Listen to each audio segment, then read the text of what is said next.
Sa Good Vibes, mga ido na rescue gikan sa nagakasunog nga balay. Samtang nagapuog ang aso, samtang nagadaba-daba ang kalayo, wala malipatan sa mga bumbero nga luwason pati ang mga hinuptanan nga ido sa nagakasunog nga balay sa Barangay Bata sa Bacolod sang Sabado sang gabi.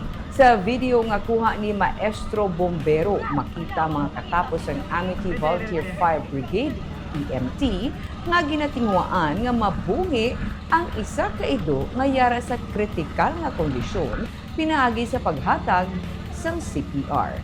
Kag nangin, madinalagon sila. Base sa post ng Community Animal Rescue Efforts o CARE Incorporated, 3 tanan ka mga ido ang naabtan sa mga bumbero kag rescuers sa sulod sa nagakasunog nga balay. Ginrisgo sang firefighters pati ang ila nga kabuhi para masalbar pati ang mga hinuptanan.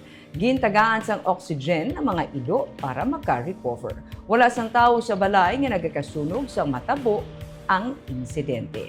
Ginapasalamatan sang Animal Welfare Group ang tanan nga mga bumbero, medics kag emergency responders nga nagarisgo sang ila kabuhi para maluwas pati ang mga pets. Kag sa sining nga fire incident, ang Amity ang ginpasalamatan sang grupo nga amo ang nag-rescue sa 3 ka mga ido.